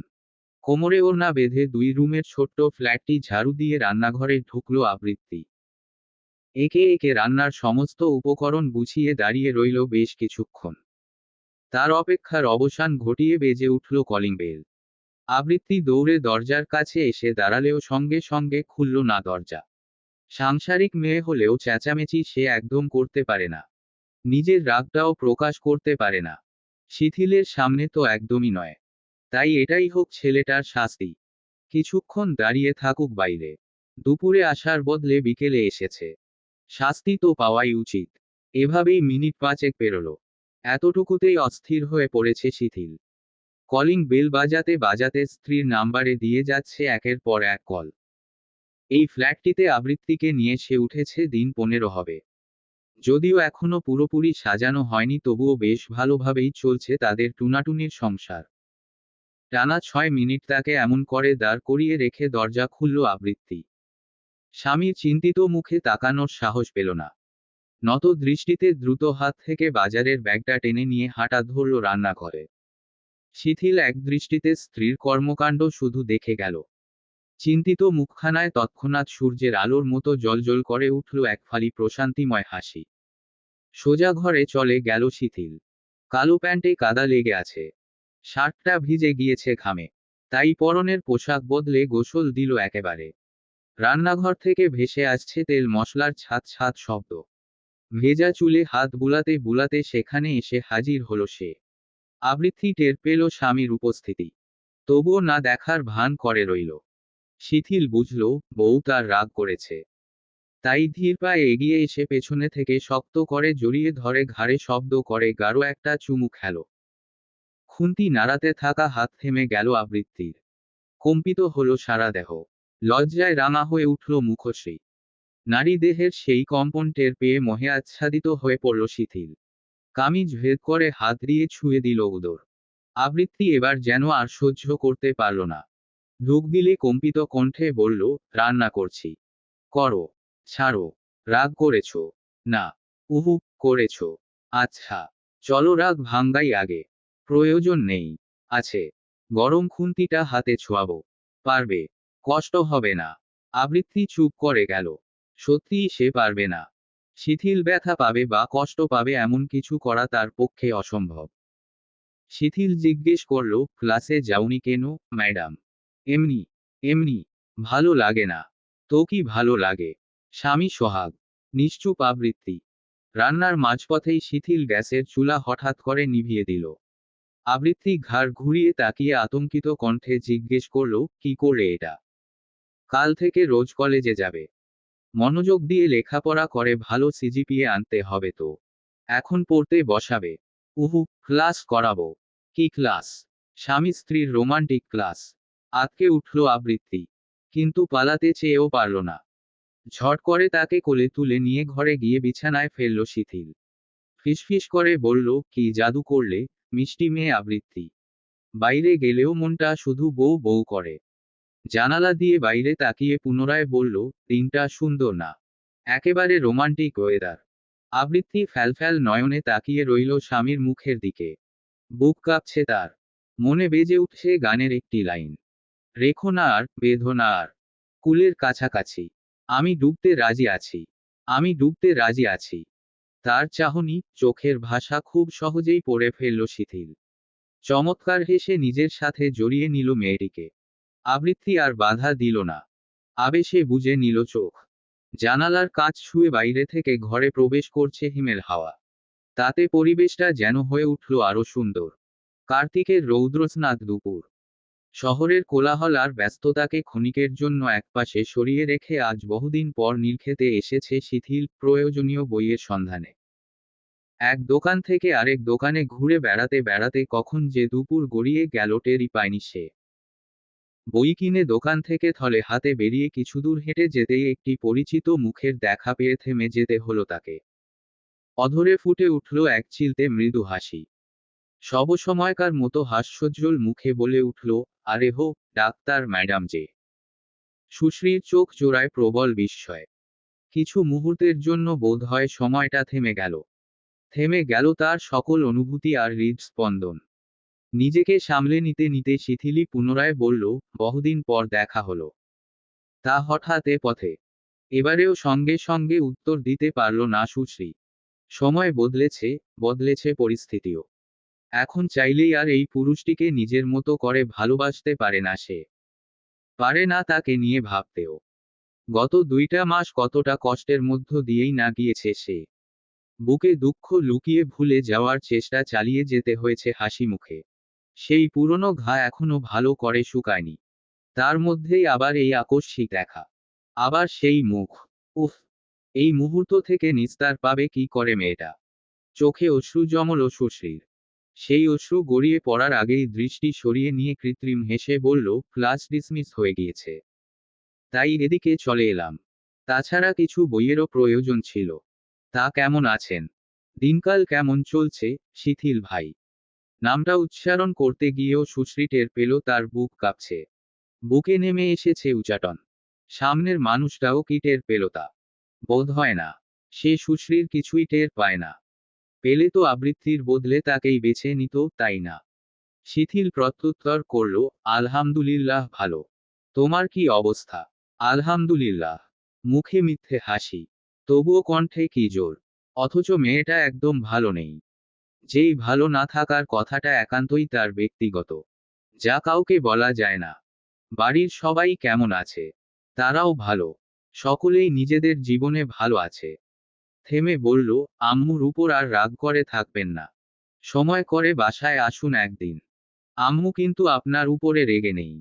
কখনোই রেগে ছিল না। হুম, জানি। তা তুমি আজকাল যোগাযোগ করো না যে? আমার সঙ্গে না করার কারণ থাকলেও বোনের সঙ্গে তো নেই। তার সঙ্গে অন্তত যোগাযোগ করা উচিত। কথা বলা উচিত। সম্পর্ক এড়িয়ে গেলে, অযত্ন করলে তাতে একসময় মরীচিকা আস্তানা গেড়ে বসে। জানো তো? মাথা নাড়ায় সুশ্রী। অজানা শঙ্কায় ভীত হয় মন। এটা কি বলল শিথিল? তার সঙ্গে যোগাযোগ না করার কারণ আছে মানে? কোন কারণ? কোনোভাবে কি তার গোপন কথাটা জেনে গেল? না, না। এ কথাগুলো সুশ্রীর নিজের। এগুলো কাউকে জানতে দেওয়া চলবে না। মানুষের চোখে সে ছোট হতে চায় না। হেরে যাওয়া ব্যর্থ নারী হয়ে বাঁচতে চায় না। কিন্তু তার চিন্তাকে ডালপালা হয়ে মেলতে দেওয়া হলো না। শিথিল বলল, এই যে না জানিয়ে আচমকা বিয়ে করে নিলাম তোমার বোনকে। সেই জন্য যে তুমি রেগে আছো আমি জানি। এই জন্যই তো যোগাযোগ বন্ধ করে দিয়েছ, তাই না? স্বস্তির নিঃশ্বাস ফেলল সুশ্রী। জোরপূর্বক হেসে আবার মাথা নাড়াল। বলল, তেমন কিছু না। দিনকাল ভীষণ ব্যস্ততায় কাটছে। এবার বলুন, আবৃত্তি কেমন আছে? আপনাদের সংসার কেমন চলছে? আল্লাহর রহমতে আলহামদুলিল্লাহ ভালো। জানতাম। আবৃত্তি ভীষণ ভালো, মিষ্টি একটা মেয়ে। যেখানে যাবে সেখানেই নিজের মিষ্টতা ছড়িয়ে দিয়ে আশেপাশের মানুষজনকে আপন করে নেওয়ার এক অলৌকিক ক্ষমতা তার আছে। শিথিল মুচকি হাসল। ঘড়িতে সময় দেখে তারা দেখিয়ে বলল, ব্যস্ততা শেষ হলে ঘুরে যেও। আজ তবে আসি। সাবধানে বাড়ি যেও। আল্লাহ হাফেজ। আল্লাহ হাফেজ। বিদায় নিয়ে নির্দ্বিধায় সোজা হেঁটে নিজ গন্তব্যে এগিয়ে গেল শিথিল। অথচ আজও পেছনে অপেক্ষারত, তৃষ্ণার্ত ফ্যালফ্যাল নয়নে তাকিয়ে থাকা মেয়েটির দিকে ফিরেও চাইল না সে। আটকে রাখা অশ্রু এবার চোখ থেকে গাল বেয়ে গড়িয়ে পড়ল সুশ্রীর। বুক চিরে বেরিয়ে এলো দীর্ঘশ্বাস। বিড়বিড় করে বিষাদ ভরা কণ্ঠে সে বলল, এই পুরুষটা আমার হলেও তো পারত। অথচ সে আমার নয়, সে আজ অন্য কারো। চোখের পানি মুছে নিজেকে শক্ত করল সে। বইয়ের দোকানে আর না গিয়ে ধরল বাড়ির পথ। শরীর তার কাঁপছে। আজকাল হুটহাট মেয়েটার প্যানিক অ্যাটাক হয়। হাত দুটো কি বাজেভাবে যে কাঁপে। মাঝে মধ্যে নিজেকে সামলাতে পারে না।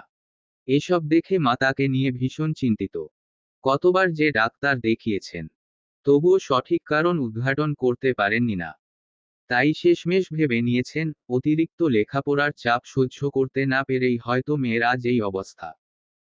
তাই পরিচিত, আত্মীয়স্বজন, প্রতিবেশী, পত্রিকাসহ সব মাধ্যম ঘেঁটে শুধু সন্ধান চালাচ্ছেন মেয়ের জন্য সুযোগ্য পাত্র।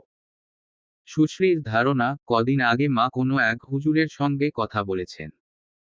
তিনিই হয়তো এই পরামর্শ উনাকে দিয়েছেন।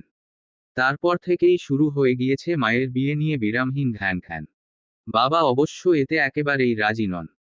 তিনি বলে দিয়েছেন, মেয়ের আগে লেখাপড়া শেষ হবে, তারপর বিয়ে।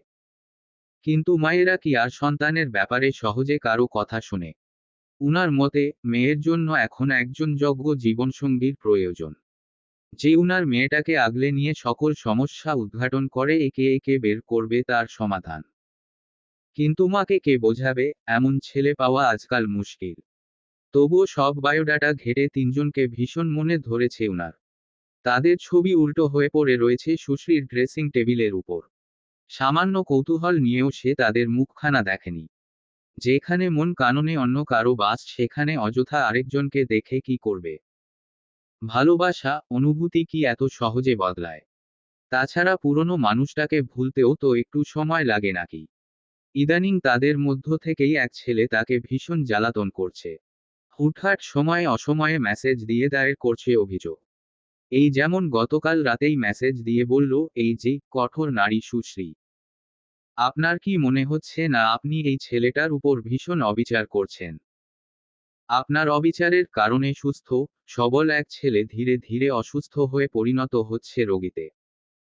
হবু ডাক্তার হিসেবে কি রোগীদের রোগ সারানো আপনার দায়িত্বের মধ্যে পড়ে না? সুশ্রী রিপ্লাই দিল, কি রোগ? কেমন রোগ? এই ধরুন প্রেমের রোগ, মনের রোগ। এরপর আর রিপ্লাই দেয়নি মেয়েটা। সুশ্রী বোঝে না এই সঠিক মানুষগুলো দেরিতে কেন আমাদের জীবনে আসে, কেন আমাদের অনুভূতিগুলো ভুল মানুষের জন্য জন্মায়। আমরা তাকেই কেন ভালোবাসি যারা আমাদের ভালোবাসে না, আর কেনই বা সময় থাকতে নিজেদের ভালোবাসা অনুভূতির কথা আমরা সেই মানুষটিকে জানাতে পারি না। কিসের এত বাধা? কেন আমরা একা একা কষ্ট পাই, অথচ প্রশ্নের উত্তর মেলে না? ভীষণ কঠিন প্রশ্ন যে। রাস্তা পেরিয়ে হাতের ইশারায় রিকশা থামিয়ে তাতে উঠে বসল শিথিল। হঠাৎ আসা ঝড়ো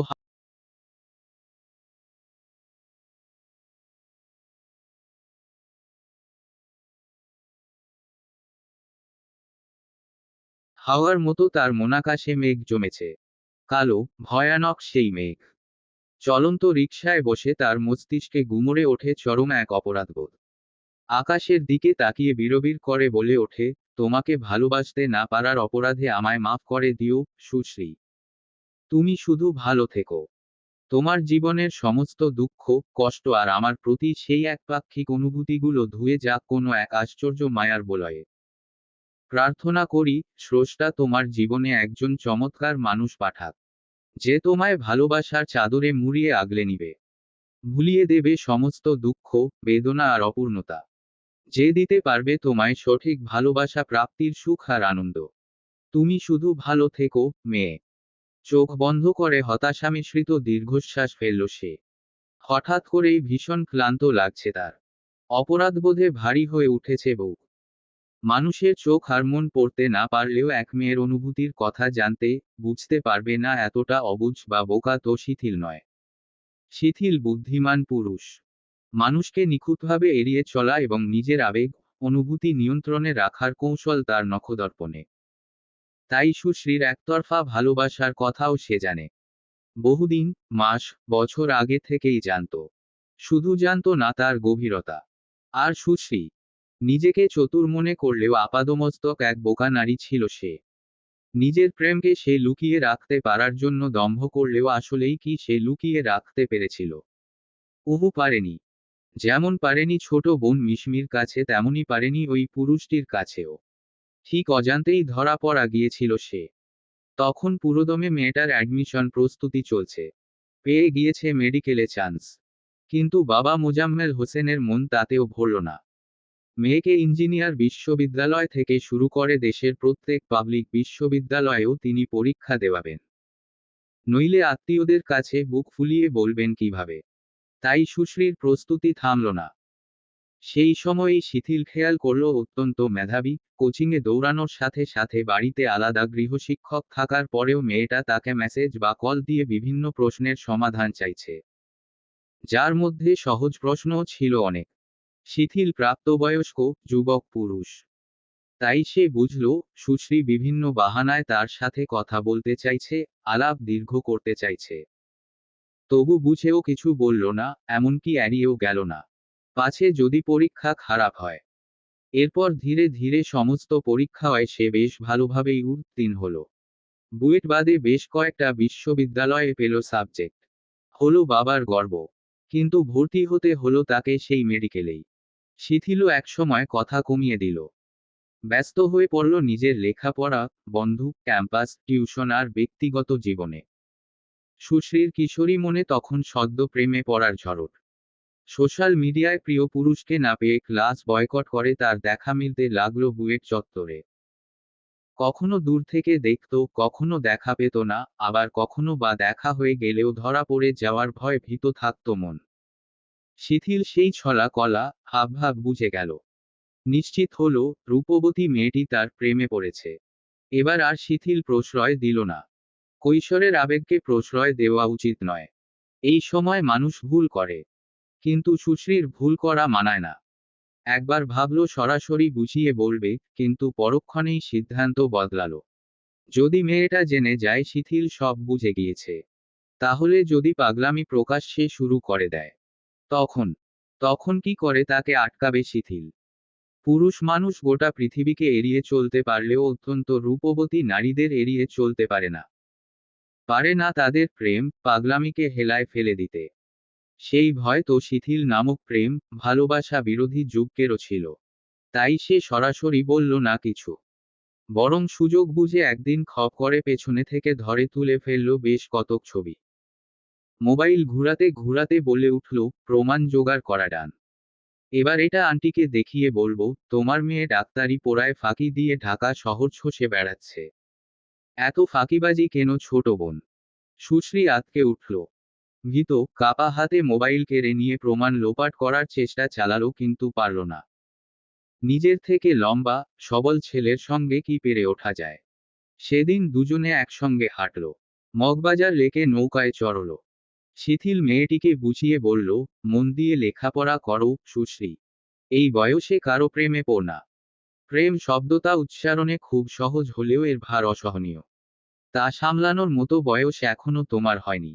আর কখনো ক্লাসে ফাঁকি দিও না। তুমি মেধাবী মেয়ে। বাবা মায়ের তোমাকে নিয়ে অনেক স্বপ্ন। তোমারও তো স্বপ্ন ডাক্তার হওয়া। এতদূর আসতেও কম পরিশ্রম করনি। তাহলে কেন পরিশ্রমকে বিফলে যেতে দিতে চাইছো? আরও কত গম্ভীর গম্ভীর কথা সে বলল। সুশ্রী মুগ্ধ হয়ে নীরব শ্রোতার মতো শুধু শুনল, মেনেও নিল। তার মনে আরো গভীরভাবে একচ্ছত্র জায়গা দখল করে নিল যুবকটি। অথচ তা সে জানতেই পারল না। এরপর সময় পেরোল। হুটহাট সুশ্রীর ফাঁকিবাজি, ক্লাস মিস দেওয়া থেমে গেল। সেই একই অনুভূতি ভিন্নভাবে আবারও টের পেল শিথিল। তবে বহু মাস পর। সেদিনও সুশ্রী হঠাৎ করে এলো তার বিশ্ববিদ্যালয় অভিমুখে। তবে লুকিয়ে নয়, বরং এবার তাকে জানিয়ে। বাহানা দিল মা খাবার পাঠিয়েছে। কিন্তু তার সাজগোজের সামনে এই মিথ্য এটাও চতুর যুবক শিথিলের কাছে খাটল না। সে ধরে ফেলল ওই লাজুক মুখের আড়ালে লুকিয়ে থাকা সমস্ত অনুভূতি। তাই ভয় পিছু ফিরে আর চাইল না। রূপতীর প্রেমে পড়ে যাওয়ার ভয়। সেই রাতে তার ঘুম এলো না, বরং কাটল নিদ্রাহীন। মন বলল, মেয়েটাকে নিজের করে নে। কিন্তু মস্তিষ্ক বলল, এই ভুল করিস না শিথিল। এই মেয়ে সে নয় যাকে তুই চাস। এই মেয়ে তোর অপূর্ণতা অপ্রাপ্তি কিছুতেই পূর্ণ করতে পারবে না। কথা সত্য। শিথিলের জীবনের বড় অপূর্ণতা ছিল তার মা। অপ্রাপ্তি মায়ের আঁচল, মমতা, আদর আর যত্ন। বাবা বহুবার মায়ের স্থান পূরণ করার চেষ্টা করেছেন, কিন্তু পারেননি। তবে বাবা হিসেবে তিনি অনন্য। আর এই অনন্য বাবার জন্যই তো তার আর আবৃত্তির নিয়তি ছিল ভিন্ন। বেঁচে থাকা ছিল ভিন্ন। অপরদিকে সুশ্রী, সে তো পরিপূর্ণ এক পরিবার থেকে উঠে আসা নিজ ক্যারিয়ার নিয়ে আত্মসচেতন নারী। মায়ের আদর মমতার অভাব কি তা সে জানে না। বরং বাবা মায়ের ভীষণ আদরের কন্যা। সে কি করে বুঝবে শিথিলকে? কি বুঝবে শিথিলের সংসার? কে বোঝাবে, ভালোবাসা আর সংসার এক জিনিস নয়। ডাক্তার হয়ে রোগীর সেবা করেও পুরোদস্তুর সংসারই হতে পারবে। এত সহজ। আর শিথিলই বা তা কি করে হতে দিত? এক নারীর উপর এত চাপ মানায়। তার উপর আরেক কারণ হচ্ছে শাহিনুর। ভদ্রমহিলা আশেপাশের সবাইকে নিজের নিয়ন্ত্রণে রাখতে পছন্দ করেন। নিজের মতামত অন্যের উপরে চাপিয়ে দেওয়ার স্বভাব ছোট থেকেই। শিথিল সেটা খুব ভালো করেই জানে। তাই তো বহুবার নানা বাহানায় এড়িয়ে যেত উনাকে। কিন্তু উনার মেয়ে জামাতা হওয়ার পর কি আর সেই বাহানা খাটত? না, খাটত না। বরং স্বাধীনচেতা শিথিলের জীবনের নিয়ন্ত্রণ চলে যেত অন্যের হাতে। সুশ্রীও তো ধনী বাবা মায়ের বাধ্য সন্তান। তার উপরেও শিথিলের অধিকার খাটত না। অথচ তাকে পাওয়া ছিল ভীষণ সহজ। শিথিলের এই যুক্তি শুনে কেউ হয়তো হাসবে, ঠাট্টা করবে, কটাক্ষ ছুড়ে দেবে, কেউ বা আবার চুপি চুপি বিরক্তি ছাড়বে। তবে শিথিলের তাতে কিছু যায় আসে না। সে মানুষকে বরাবরই গুরুত্ব দেয় কম। সংসার জীবনে কোনো সমস্যার সম্মুখীন হলে, মানসিক দ্বন্দ্ব আর অশান্তি থেকে বাঁচতে যখন সে ক্লান্ত দেহ নিয়ে ঘরে ফিরে যত্নশীল, মায়ামোহ, পুরোদস্তুর এক বধূকে খুঁজে না পেয়ে হতাশ হবে, তখন কি সেই মানুষেরা এসে তার সমস্যার সমাধান করে দিয়ে যাবে? নাকি তার হতাশা, অশান্তি, ক্লান্তি দূর করে দিতে মাথা রাখার জন্য কোল পেতে দিয়ে সান্ত্বনা দিবে? উহু, তা দিবে না। মানুষের কাজ অনধিকার চর্চা করা, অন্যের ভুল ধরা, অন্যের মতামত পছন্দ অপছন্দকে তুচ্ছতাচ্ছিল্য করা। মানুষ শুধু নিজের সুবিধার সময় পাশে থাকে, আর বাকি সময় কাটে সমালোচনায়। এই কথা বহুবার বাবা তাকে বলেছেন। এও বলেছেন, সর্বদা নিজের বিবেক আর মস্তিষ্কের কথা শুনবি, শিথিল। কে কি ভাবলো তা গুরুত্ব দেওয়ার কোনো প্রয়োজন নেই। লোকের কাজই তো শুধু বলা। তাই ওদের বলতে দিয়ে তুই অন্যমনস্ক হয়ে যা। যা ইচ্ছা তাই কর। শুধু করার আগে হারাম হালাল দেখে নিস, বাবা। কখনো আল্লাহকে অসন্তুষ্ট করিস না। দেখিস কেউ যাতে তোর মাধ্যমে ক্ষতির সম্মুখীন না হয়। কথাগুলো খুব ভালোভাবেই প্রভাবিত করে শিথিলকে। তাই সে মেনে নিয়েছে। এমনকি সেদিনও সে ভাবনায় পড়ল। দ্বিধা আর অস্থিরতায় গা ভাসিয়ে পরদিন সকালের ট্রেনে ফিরে এলো বাড়ি। তার জীবনের সমস্ত জটিল সমাধান একমাত্র বাবার কাছেই থাকে। বাবার সঙ্গে কথা বললেই মন ভালো হয়ে যায়। এবারেও তাই হলো। বাবার সঙ্গে শিথিলের সম্পর্কের গভীরতা আরও গাঢ় হয়েছিল সুহাসিনীর বিয়ের পর। সুহাসিনী বাড়ি ছাড়ার পর বাপ ছেলে হয়ে গেল একেবারে একা। ভবঘুরে হারুন চাচা তো কখন কোথায় যায়, কি করে তা নিজেই জানে না। ওই সময়ে নিয়ম করে দুজনার কথা হতে লাগলো। আগেও হতো, তবে লেখাপড়ার বিষয়ে। যতক্ষণ হামিদুল হক বাড়িতে থাকতেন ছেলের হাতে ধরিয়ে দিতেন বই। পাঠ্যবই, ডিকশনারি, ইংরেজি সাহিত্য, হাদিস আর ধর্মীয় বই। কিন্তু এবার সেসবের বাইরে গিয়েও কথা হতে লাগলো। বেশি কথা হতো মাকে নিয়ে, দুনিয়া নিয়ে, মানুষ নিয়ে, পরকাল নিয়ে। মেঘমেদুর দিনগুলোতে বারান্দা কিংবা জানালার ধারে বসে বাবা ছেলের জম্পেশ চায়ের আড্ডা বসত। শিথিল শ্রোতার মতো শুনত আর মুগ্ধ হতো। বাবা খুব চমৎকার করে গল্প বলেন, যা শুনে যে কেউই কল্পনায় হারিয়ে যেতে বাধ্য। শিথিলও কল্পনায় হারিয়ে যেত। তার কল্পনার বিস্তর জায়গা জুড়ে ছিল তার মা। মাকে সে সরাসরি না দেখলেও ছবিতে দেখেছে। বর্ণনা শুনেছে বাবার মুখে। মায়ের বর্ণনা বাবা খুব কোমল স্বরে করতেন। হাসির বর্ণনা, চোখের বর্ণনা, রান্নাবান্না আর সংসার সামলানোর বর্ণনা। যেসব শুনে মাকে কল্পনায় এঁকে ফেলল শিথিল। রোজ নিয়ম করে গল্প করা শুরু করল। শূন্য বাড়িতে ফিরে একা একাই হাসত, মায়ের কাছে অভিযোগ জানাত। কিন্তু হামিদুল হক কি তা কখনো জানতে পেরেছেন? বাড়ির সামনে চন্দ্রপ্রভা গাছটাকে হলুদ ফুল নিয়ে দল খেতে দেখলেই মনে হতো মা হাসছে। তাই বাড়ি থাকাকালীন রোজ নিয়ম করে গাছের যত্ন নিত শিথিল। এটাও বাবাকে দেখেই শিখেছে। বাবা এখনো মায়ের ছোট ছোট বিষয়ও মনে রেখে যত্ন করে সামলে রেখেছেন। তাই তো সুশ্রীর বেলায় যেখানে মনকে হার মানিয়ে মস্তিষ্কের কথা শুনেছিল, সেখানে সেই একই শিথিল আর আবৃত্তির বেলায় তা পারল না। প্রথমবার সে মেয়েটিকে ভুলে গেলেও বছর দেড়েক পর আর ভুলতে পারল না। ওই চন্দ্রিমা উদ্যানে মেয়েটির ভিন্ন রূপ, হাসি আর কাজল কালো চোখ দেখে শিথিলের মস্তিষ্কে ভেসে উঠল কল্পনায় গড়ে তোলা আসমা। কিন্তু এ তো কল্পনা নয়, এ তো বাস্তব। আর বাস্তব যখন কল্পনার মতো সুন্দর হয়ে ধরা দেয়, তখন তা উপেক্ষা করা হয়ে পড়ে কঠিন। এরপর না চাইতেও শিথিল ভাবতে বসল। শোয়ার জন্য কোল যেখানে মাথা রাখলে সমস্ত ক্লান্তি দূর হয়ে যায়। মমতার হাত যা মাথায় ছোঁয়ালে সমস্ত বিষাদ সরে যায়। সামান্য যত্ন, আদরের লোভ শিথিলকে আষ্টে পৃষ্ঠে জড়িয়ে ধরল। বাবা বলেছিলেন, লোভ জিনিসটা খুব খারাপ রে, শিথিল। সেদিন সেই কথাটা হাড়ে হাড়ে টের পেল শিথিল। কিন্তু পিছিয়ে আসা যে অসম্ভব। বাবা তার আদর্শ। বাবার ব্যক্তিত্বই তো পেয়েছে সে। তাই প্রেম, ভালোবাসা বিরোধী শিথিল প্রেমে পড়ে গেল শ্যামরনাথ, চোখে একরাশ মায়া নিয়ে বসে থাকা আবৃত্তি মেয়েটির। যেখান থেকে সরে আসা যায় না। তারপর সে দেখল মেয়েটার কেউ নেই। শিথিল স্বার্থপর হয়ে উঠল। মস্তিষ্ক বলল, এই হচ্ছে সেই। হ্যাঁ শিথিল, এই মেয়েই সেই, যাকে তুই চাস। এই তোর অপূর্ণতা পূর্ণ করে অপ্রাপ্তির খাতা বন্ধ করে দিতে পারবে। পারবে তোকে নিজের করে নিতে। শিথিলের সিদ্ধান্ত আরও পাকাপোক্ত হল যখন সে জানল, মেয়েটিরও চন্দ্রপ্রভা প্রিয়। কি কাকতালীয় ব্যাপার! শিথিলের খুশি যেন আর ধরে না। তার কাছে চন্দ্রপ্রভা শুধুই একটি ফুল নয়, বরং মেঘমেদুর দিনে জন্মানো সকল ভালোবাসার প্রতীক চন্দ্রপ্রভা। রিকশা থেকে নেমে ভাড়া মিটিয়ে ধীর পায়ে বাড়ির সিঁড়ি বেয়ে উঠতে লাগল শিথিল। আজ এই প্রতিটি ধাপ পেরিয়ে উপরে উঠতে তার ক্লান্ত লাগছে। কিন্তু এই ক্লান্তির ওষুধ যে উপরেই তার অপেক্ষায় বসে আছে। অনেক কষ্টে দরজা পর্যন্ত এসে কলিং বেল চাপল সে। আজ দেরি হলো না দরজা খুলতে। বরং দরজা খুলে বেরিয়ে এলো এক অপরূপা নারী, যার দিকে তাকালে শিথিলের মনে হয় পৃথিবীর সব মায়া বুঝি ঠিক এখানেই এসে থেমে যায়, মুছে যায় জীবনের সকল জটিলতা। আবৃত্তি স্বামীর হাত থেকে বই ভর্তি ভারী ব্যাগ আর চা পাতা গুঁড়া দুধের প্যাকেটটা নিয়ে রান্নাঘরে চলে গেল রাখতে। শিথিল চুপচাপ ভেতরে ঢুকে দরজা বন্ধ করল, জুতা খুলে রাখল একপাশে। ড্রয়িং রুম পর্যন্ত পৌঁছাতেই পেয়ে গেল ঠান্ডা পানি ভর্তি গ্লাস। তা খেয়ে সে গলা ভেজালো। কিছু না ভেবেই ঘর্মাক্ত শরীরে জড়িয়ে ধরল স্ত্রীকে।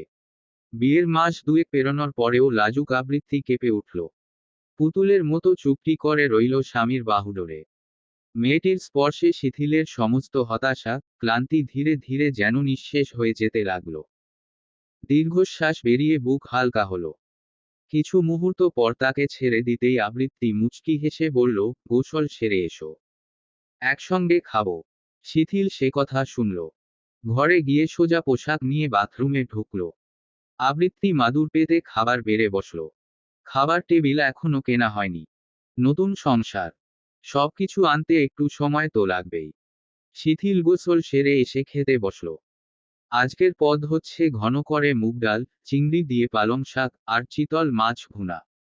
আবৃত্তির রান্না অসাধারণ। এ কয়েকদিনের সংসারে শিথিল তা ভালো করেই বুঝেছে। খেতে খেতে স্বামী স্ত্রীর মধ্যে কত গল্প যে হয়। খাওয়া শেষে একসঙ্গে সব গোছগাছ করে ঘরে এলো দুজনে। আবৃত্তি বিছানায় বসতেই শিথিল এসে কোমর জড়িয়ে ধরে শুয়ে পড়ল তার কোলে। আবৃত্তি কিছুই বলল না, বরং পরম যত্নে নিজের আঙুলগুলো চালাতে লাগলো চুলের ভাঁজে। কয়েক মুহূর্তের নীরবতার পর ভেসে এলো তার মৃদু রিনরিনে কণ্ঠস্বর থেকে প্রশ্ন, শরীর খারাপ লাগছে? সেই কোন ভোরে ঘুম থেকে উঠেছ? এখন বরং একটু ঘুমিয়ে নাও, ভালো লাগবে। শিথিলের বাঁধন শক্ত হলো। নরম শাড়িতে মুখ ঘষল। তার অপরাধবোধ আচমকাই মিলিয়ে গেল কোথাও। মন, মস্তিষ্ক একসঙ্গে বলে উঠল, তুই কোনো ভুল করিসনি, শিথিল। তুই একেবারে সঠিক মানুষটাকেই বেছে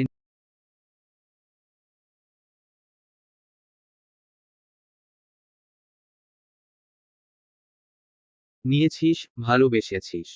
এই সুখ, এই স্পর্শ, এই আহ্লাদ, যত্ন তোর নিয়তিতেই ছিল। তুই ঠিক, শিথিল। তুই ঠিক। তুই পরিপূর্ণ আজ। শিথিলদের পাওয়ার অধিকার শুধু আবৃত্তিদেরই আছে। তৃপ্তির হাসি হাসল শিথিল। মুখ তুলে তাকালো ওই সুন্দর চোখ দুটোয়। বলল, ঘুমালে চলবে না এখন। আজ 3টা টিউশনি আছে। ফিরতে কিছুটা রাত হতে পারে। তাই এই আধ ঘন্টা আমি এখানে শুয়ে থাকব। বিরক্ত করবে না একদম। কথা শেষ করে পূর্বের মতো শুয়ে রইল শিথিল। আবৃত্তি এবারও কিছু বলল না। ছেলেটার জন্য ভীষণ মায়া হয় তার। বিয়ের পর থেকেই ছেলেটাকে ভীষণ পরিশ্রম করতে দেখছে। মাঝে মধ্যে তো রাতেও ঠিকমতো ঘুমায় না। সারাদিন ভার্সিটি, ক্লাস, টিউশনে দৌড়ায়। রাত হলে বসে পড়া টেবিলে। কি সব থিসিস নাকি করে। আবৃত্তির মনে হয়, শিথিল হয়তো একটু তাড়াহুড়া করে ফেলেছে। নিজের ক্যারিয়ার গোছাতে গিয়ে সংসারের দায়িত্ব ভারী পড়ে গিয়েছে তার উপর। অথচ বাবার ভীষণ আদরের ছেলে সে।